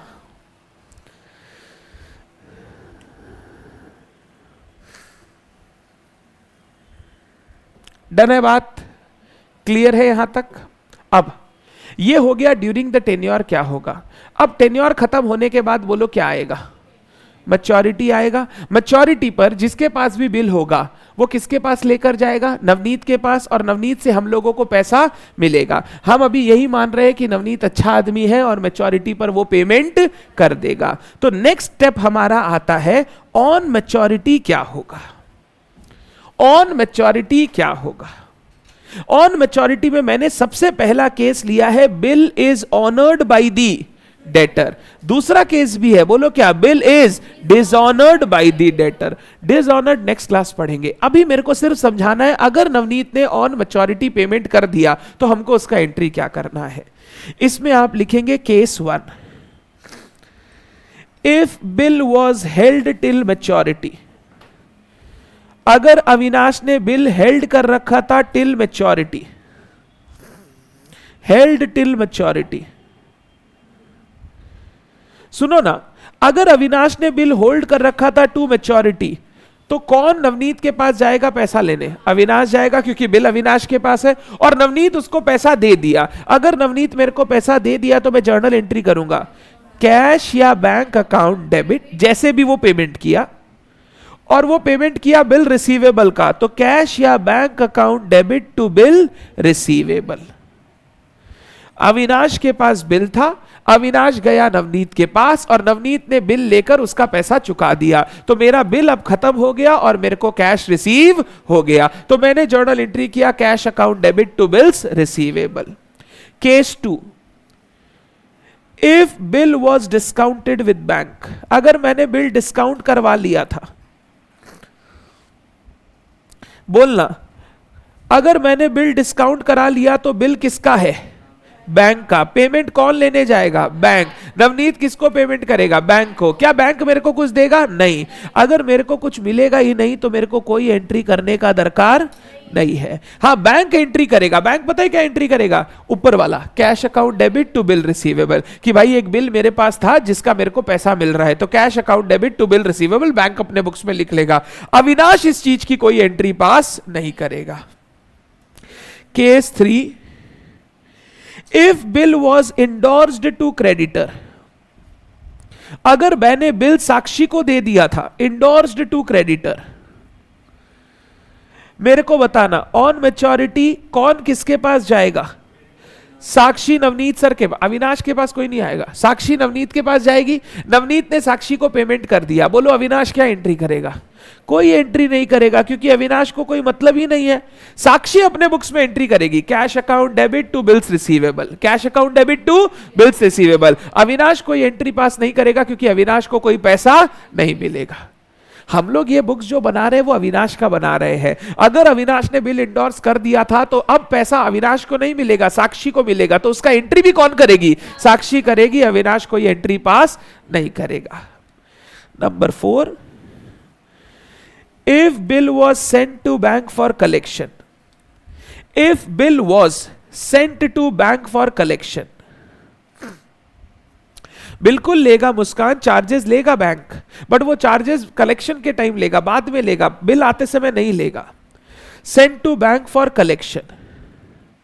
सुनना, अगर मैंने बैंक को बिल भेज दिया था कलेक्शन के लिए, तो बिल किसके पास है? बैंक के पास। बैंक नवनीत के पास जाएगा, नवनीत किसको पेमेंट करेगा? बैंक को। बैंक क्या करेगा उसके बाद? वो पैसा मेरे अकाउंट में डालेगा। मतलब इस बार बैंक पैसा अपने पास नहीं रखेगा, वो मेरे अकाउंट में पैसा डालेगा। अगर मेरे अकाउंट में पैसा आ रहा है तो मेरे को एंट्री करना पड़ेगा। मैं एंट्री करूंगा bank account debit to bills for collection. Bank account debit to bills for collection. मैं चार्जेस की एंट्री अलग से कर देता हूं, bank account debit to bills for collection, क्योंकि चार्जेस ना बार बार हर बिल के साथ नहीं कटता है। बैंक क्वार्टरली मंथली हिसाब करके आपके अकाउंट से डेबिट कर लेता है, तो बैंक बार बार ये एंट्री पास नहीं करता है। बैंक बोल रहा है जो पैसा आता है देते जाओ, लास्ट में एक बार महीना एंड होगा तो टोटल जितना होगा उसके हिसाब से हम चार्जेस काट लेंगे। बैंक चार्जेस काटेगा तो एंट्री सुनना, collection charges account debit to bank. Collection charges debit मेरा खर्चा है और बैंक मेरे अकाउंट से काटेगा तो मेरा बैंक बैलेंस कम हो जाएगा, तो collection charges account debit to bank. कोई बोलता है सर हमको इसी में एंट्री करना है, आप मेरे को कंबाइन करके दिखाइए, तो फिर मैं बोलूंगा bank account debit collection charges account debit to bills for collection. 50,000 का बिल है, मान लो बैंक 500 रुपया चार्जेस काटा, तो 50,000 में 500 कट गया, 49,500 हमारे बैंक में आ गया। बट हम दो एंट्री कर सकते हैं, पहले bank to bill for collection की 50,000 रुपया बैंक ने अकाउंट में डाल दिया, फिर 500 रुपया बैंक ने चार्जेस काटा, collection charges account debit to bank. आपको चार्जेस वार्जेस के लिए पूछेगा नहीं, पूछे तो अलग से कर देना। डन है बात? तो अगर बिल बैंक को भेजा हुआ था फॉर कलेक्शन तो इसका पैसा मेरे को रिसीव होगा, तो मैं जर्नल एंट्री करूंगा bank account debit to bills for collection. तो देख, मैच्योरिटी पर क्या अकाउंटिंग होगा वो डिपेंड करता है ड्यूरिंग द टेन्योर बिल के साथ क्या हुआ है। अगर बिल आपके पास है तो पैसा आपको मिलेगा, आप एंट्री कर लीजिए। बिल आपने बैंक को दे दिया था डिस्काउंट करवा के, तो बैंक एंट्री करेगा, आपको ये एंट्री नहीं करोगे। बिल आपने साक्षी को दे दिया था तो पैसा साक्षी को मिलेगा, वो एंट्री करेगी, हम कुछ नहीं करेंगे। अगर बैंक कलेक्शन के लिए भेजा था तो पैसा मेरे अकाउंट में आएगा तो मेरे को एंट्री करना पड़ेगा। डन है बात? सर केस 1 में पेमेंट बिल्स ऑफ एक्सचेंज से हो सकता है। अब बच्चा बोल रहा है सर मान लो पहला वाला बिल का पेमेंट वो क्या किया, मेरे को एक दूसरा बिल इंडोर्स करके कर दिया। अब दूसरा बिल इंडोर्स करके कर दिया मतलब मेरे को और वेट करना पड़ेगा। नॉर्मली ऐसा होता नहीं है ना, नवनीत इतना दिन वेट नहीं करेगा। अगर उसके पास कोई बिल से पेमेंट करना होता तो वो पहले ही मेरे को दे देता कि अविनाश 1 महीने बाद ले लेना उससे पैसा।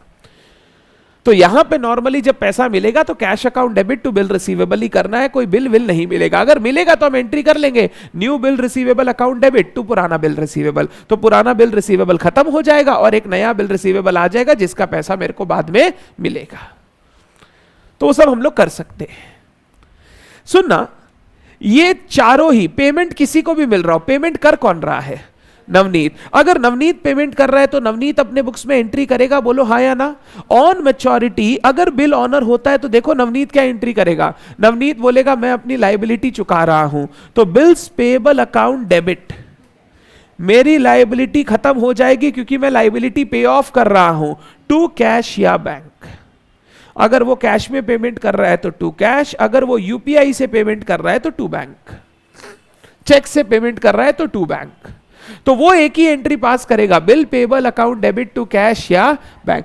नवनीत का लाइफ बहुत इजी है। यहां पर सबसे पहले बिल एक्सेप्ट किया, अविनाश टू बिल पेबल, उसके बाद ऑन ड्यूरिंग द टेन्योर उसको कुछ नहीं करना, चाहे अविनाश बिल के साथ कुछ भी करे, और जब पेमेंट किया तो सीधा एंट्री किया bill payable account debit to cash. Drawee के बुक्स बहुत इजी होती है, इसीलिए एग्जाम में 99% कभी भी क्वेश्चन आता है तो बुक्स ऑफ ड्रॉवर ही पूछता है, वो ड्रॉई का बुक्स पूछता नहीं, क्योंकि ड्रॉई को लिमिटेड अकाउंटिंग करना पड़ता है, उसको सिर्फ अपने से मतलब है, उसको और कोई चीज से मतलब नहीं है। बट ड्रॉवर में बहुत सारे केसेस आएंगे, वो डिस्काउंट करवा लिया, वो कलेक्शन के लिए भेज दिया, वो ये कर दिया, वो कर दिया, तो इसीलिए एग्जाम में ज्यादातर आपको हमेशा बुक्स ऑफ ड्रॉवर पूछता है। पहले बोलिए, अगर मैच्योरिटी में हमको पैसा मिला, बिल ऑनर किया नवनीत ने, तो उसका क्या एंट्री होगा, ये क्लियर है। एक बच्चा पूछ रहा है सर क्या डेटर बिल का एडवांस पेमेंट कर सकता है मैच्योरिटी से पहले? बिल्कुल कर सकता है, हम उसको अलग से पढ़ेंगे, उसको बोलते हैं हम लोग रिटायरमेंट ऑफ अ बिल। क्या बोलते हैं? Retirement of a bill.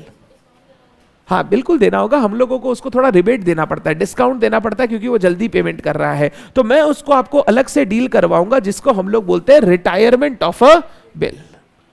अभी हम लोग आम जिंदगी में चल रहे हैं, मैच्योरिटी आया, हम उससे पैसा मांगे, उसने पैसा दे दिया। अब धीरे धीरे ये सब स्पेशल केस हम अलग से पढ़ेंगे। अभी स्पेशल केस में मत जाओ, पहले ये समझने की कोशिश करो कि नॉर्मल अकाउंटिंग क्या होगा। ज्यादा एक साथ पढ़ लेंगे तो फिर याद कुछ नहीं रहेगा। क्लियर है बात? क्या इतना जर्नल एंट्री में किसी को कोई डाउट है? पक्का?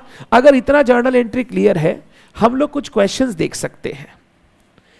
आप जाओ बुक में, page number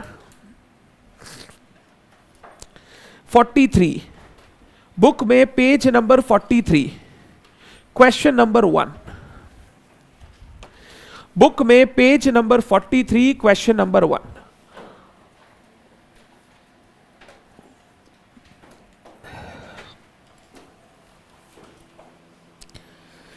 page 43, question number 1।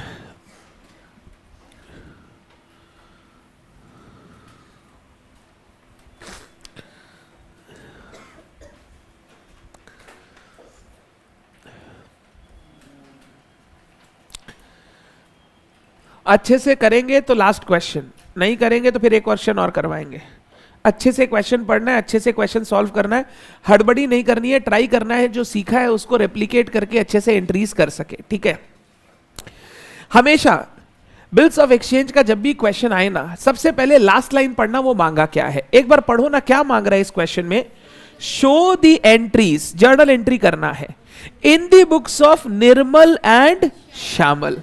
दो पार्टीज के बुक का एंट्री करना है, मतलब हम लोगों को दो जर्नल का काम करना है, एक journal in the books of Nirmal और एक journal in the books of Shyamal.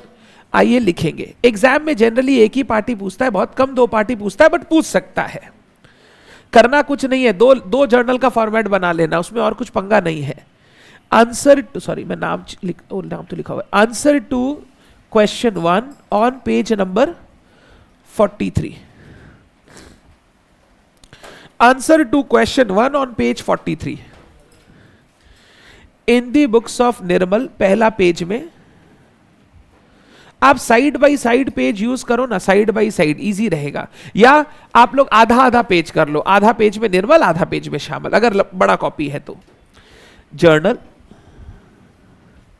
मैंने ना बिल्स ऑफ एक्सचेंज चैप्टर के अंदर कॉपी नोट्स और जो मेरा समरी बुक, कॉन्सेप्ट बुक का नोट्स है, वो दोनों अपलोड कर दिया है। अगर आपको कभी भी ऐसा हो कि मेरे को वो नोट्स का दरकार है तो आप वहां से डाउनलोड कर सकते हैं। क्या बोल रहा हूं? एप्लीकेशन में बिल्स ऑफ बीआरएस के मैंने सारे नोट्स अपडेट कर दिए हैं। जो मैं क्लास में कॉन्सेप्ट बुक में लिखता हूं वो भी अपडेट कर दिया, जो मैं कॉपी में क्वेश्चन सॉल्व करता हूं वो भी अपडेट कर दिया। इसका मतलब आप लिखेंगे नहीं ऐसा नहीं है, वो सिर्फ आपको हेल्प करने के लिए है। लिखना आपको अपनी हैंडराइटिंग में, अपनी ही कॉपी में चाहिए। आप उस कॉपी से पढ़ेंगे, आपको चीजें नहीं समझ में आएंगी। अपना हैंडराइटिंग से जितना चीज समझ में आता है, दूसरे के हैंडराइटिंग से नहीं समझ में आता है। वो सिर्फ आपको हेल्प करने के लिए दिया हुआ है, तो प्लीज उसको हेल्प की तरह ही लीजिएगा। ये सब मत कीजिएगा, छोड़ना सर तो दे ही देंगे, लिखना क्यों है। In the books of Shyamal journal. Journal का फॉर्मेट याद है रे तुम लोग को? Date, particulars, ledger folio, amount column में डेबिट एंड क्रेडिट। यहां डिटेल्स विटेल्स नहीं आता, सब्सिडरी बुक में आता है। यहां डेबिट क्रेडिट, तो यहां पे भी मैं सेम फॉर्मेट बना लेता हूं। Date, particulars, ledger folio, debit, credit.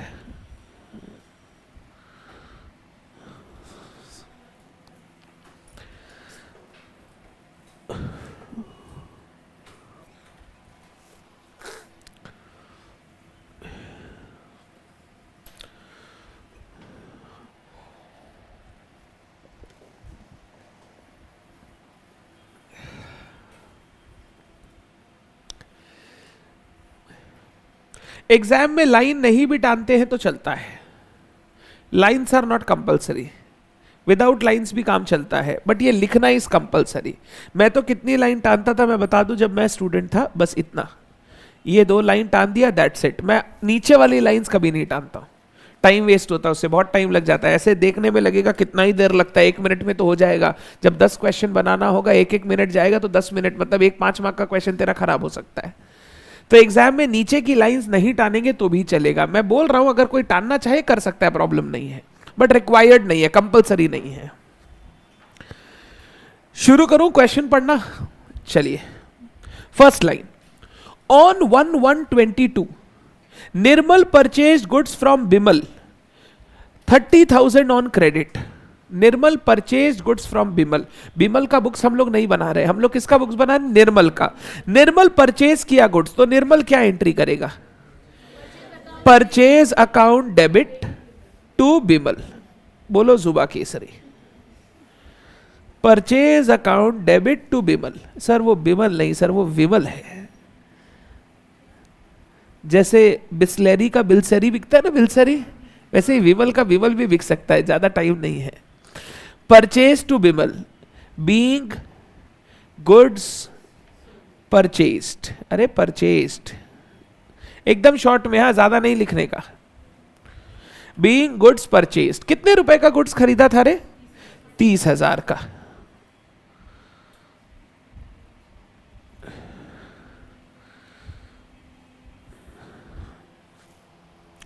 Being goods purchased.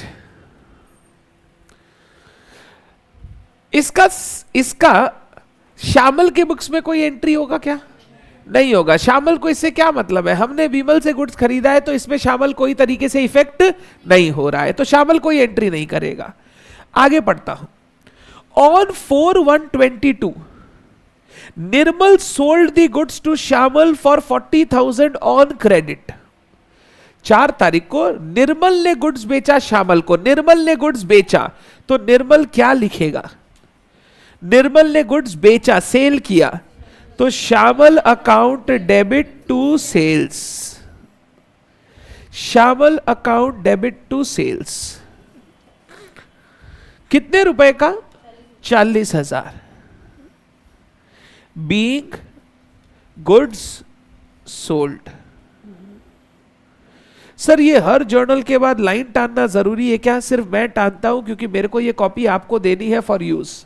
Exam में नहीं टानते हम लोग, इतना टाइम नहीं है हमारे पास कि हम बैठे बैठे लाइनें टानते रहेंगे। तो एग्जाम में कोई लाइन नहीं टानना, मैं सिर्फ टानता हूं ताकि आपको फ्रेश अच्छे से दिखाई दे वो सब। श्यामल टू सेल्स, सुनना, हमने श्यामल को माल बेचा, तो श्यामल के लिए ये क्या होगा? श्यामल के लिए परचेजेस। तो श्यामल अगर गुड्स परचेज कर रहा है तो श्यामल को रिकॉर्ड करना पड़ेगा। तो अब श्यामल के books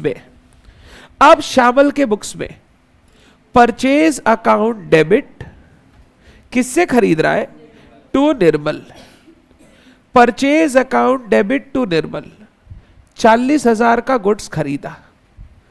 purchase account debit to Nirmal, being goods purchased.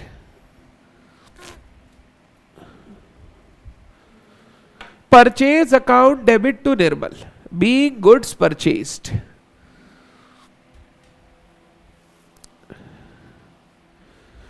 ठीक है, पक्का? परचेज सेल का एंट्री सिखाया था, वो परचेज सेल का एंट्री क्लियर है? आगे चलते हैं। On for this purpose he drew 2 bills on Shyamal. He कौन? Nirmal drew 2 bills on Shyamal for 20,000 each on 5/1/22 payable after 1 month and 2 month respectively. हमको श्यामल से 40,000 रुपया लेना है, हाँ या ना? तो मैंने क्या किया, 40,000 रुपए के लिए 2 बिल ड्रॉ कर दिया, 20,000 का 20,000 का। निर्मल ने बिल ड्रॉ किया तो निर्मल एंट्री करेगा। निर्मल ने ड्रॉ किया है तो निर्मल एंट्री करेगा। बिल्स रिसीवेबल अकाउंट डेबिट, मैं बिल्स रिसीवेबल 1 लिख रहा हूं, बिल्स रिसीवेबल 2 लिख रहा हूं, ताकि आप उसको सेग्रीगेट कर सको, नहीं तो आप फिर कंफ्यूज हो जाओगे। Bills receivable 1, bills receivable 2 account debit to Shyamal. BR account debit to debtor. पहला बिल 20,000 का, दूसरा बिल 20,000 का। मैंने 2 बिल ड्रॉ किए श्यामल के ऊपर, बीइंग बिल्स ड्रॉन। मैंने श्यामल के ऊपर 2 बिल ड्रॉ किए, BR1 BR2। सुनना, श्यामल ये बिल्स एक्सेप्ट किया, तो श्यामल अपने बुक्स में क्या रिकॉर्ड करेगा? Bills payable. क्या रिकॉर्ड करेगा? Bills payable. तो श्यामल बोलेगा 5 तारीख को Nirmal account debit, creditor account debit to bills payable, to bill payable 1, to bills payable 2। 40,000 Nirmal को देना था, उसका 2 बिल मैंने एक्सेप्ट कर लिया, 20,000। Being bills accepted, being bills accepted, इसने बिल एक्सेप्ट कर लिया। कोई डिफिकल्टी? पहला हुआ परचेज सेल, दूसरा हुआ bill draw, bill accept. Next, bills of exchange के चैप्टर के क्वेश्चन ऐसे ही सॉल्व होते हैं। आप एक एक लाइन पढ़ते चले जाइए, एंट्री करते चले जाइए। पूरा क्वेश्चन पढ़ के कोई फायदा नहीं है, एक लाइन पढ़ो, उसका एंट्री करते चले जाओ, और स्टेप मार्किंग मिलता है। जितना एंट्री राइट होगा उस पर आपको मार्क्स मिल जाएंगे। आगे चल रहा हूं। On 8/1/22, Nirmal endorse the first bill in favour of Bimal. Bimal कौन है? जिससे माल खरीदे थे, जिसको पैसा देना था। तो मैंने बिमल, मेरा क्रेडिटर है बिमल, उसको मैंने पहला वाला बिल इंडोर्स कर दिया, ठीक है। And along with a cheque of 10,000 to settle the amount due. Bimal से जो मैंने माल खरीदा था, कितने का खरीदा था? 30,000। 30 में एक तो मैंने 20,000 का उसको बिल दे दिया, और जो बचा ना 10,000, वो 10,000 चेक से पेमेंट कर दिया। हिसाब समझ में आ रहा है? तो जो बिमल को 30,000 देना था, उसके लिए मैंने उसको एक बिल दे दिया 20,000 का, और एक चेक दिया, कितने का? 10,000 का। मैंने बिमल को पेमेंट किया, निर्मल ने बिमल को पेमेंट किया, तो निर्मल एंट्री करेगा बिमल अकाउंट डेबिट, क्रेडिटर खत्म हो जाएगा 30,000। टू BR1, पहला वाला बिल दे दिया 20,000। टू बैंक, चेक से पेमेंट हो रहा है ना, तो to bank 10,000। Being account of Bimal settled, मैंने बिमल का अकाउंट सेटल कर दिया पेमेंट करके। Being account of Bimal settled,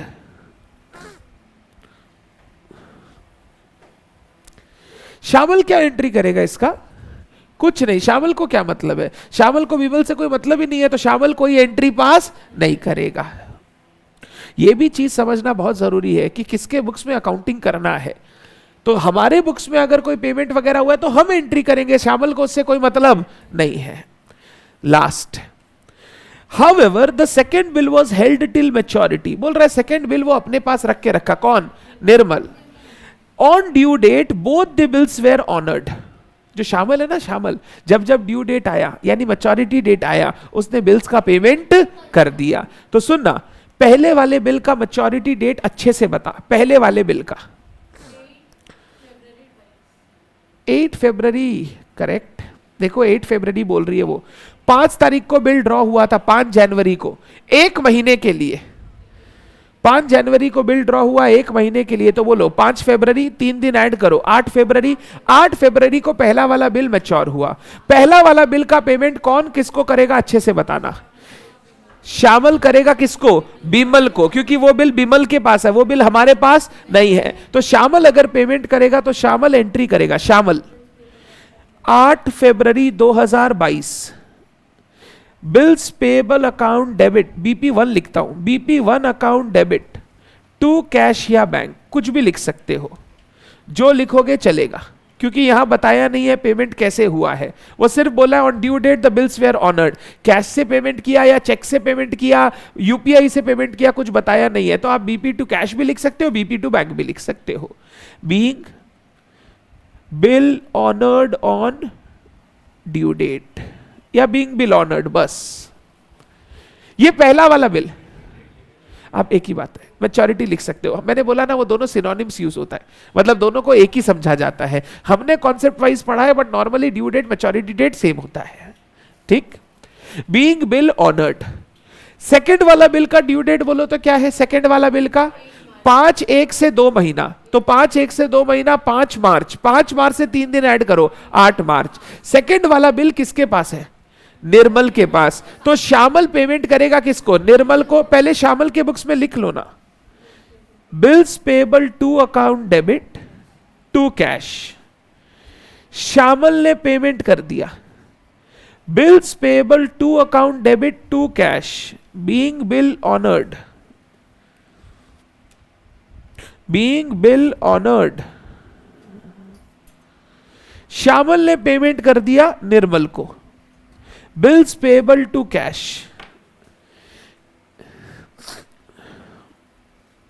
बिल्कुल करेंगे अनुकूल। वो जो क्वेश्चन ड्यू डेट बोल रहा है वो मैच्योरिटी की ही बात कर रहा है, जब पेमेंट जिस दिन ड्यू है उस दिन। सुनना, निर्मल क्या इस चीज की एंट्री करेगा? सर इसका पैसा तो निर्मल को ही मिल रहा है, तो निर्मल इसकी एंट्री करेगा। 8 मार्च कैश अकाउंट डेबिट, उधर कैश लिखा है तो इधर भी कैश लिखना। Cash account debit to BR2, हमको बिल का पैसा मिला तो cash account debit to bill receivable, being bill honoured.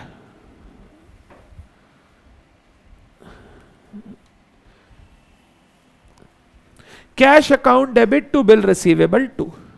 पहला वाला बिल का एंट्री क्यों नहीं किए?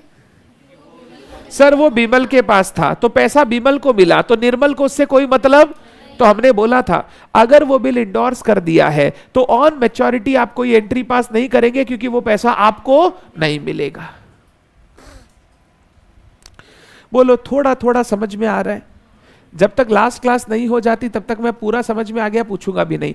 थोड़ा थोड़ा समझ में आ रहा है, ये धीरे धीरे बिल्डअप करेगा। एक ही बार में सोचेंगे सब समझ में आ जाएगा, नहीं होगा। धीरे धीरे क्वेश्चन करेंगे, अपने आप कंफर्ट आ जाएगा। क्योंकि बचपन में ये सब चैप्टर से डर बहुत लगता था, तो इस पे कंफर्ट लाने में भी थोड़ा समय लगेगा। बट बोलो जितना अभी तक बोला और जो क्वेश्चन किया वो क्वेश्चन आपको क्लियर है? पक्का हम लोग कर पाएंगे? डन। एक छोटू सा क्वेश्चन होमवर्क दे रहा हूं, just to try at home. Next class discuss करूंगा ही।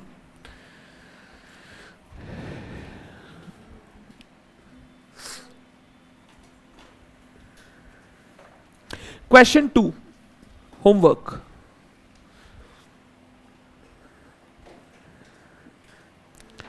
चार केस है, आपको 4 केस का एंट्री करना है, ABCD। पढ़ना ट्राई करना, नहीं तो मैं तो डिस्कस करूंगा ही।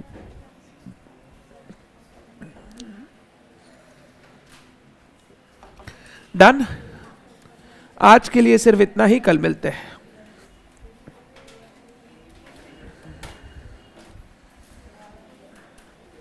हम इतना पेरेंट्स टीचर मीटिंग में गए हैं स्टूडेंट बन के। आज पेरेंट्स टीचर मीटिंग था मेरी बेटी के स्कूल का।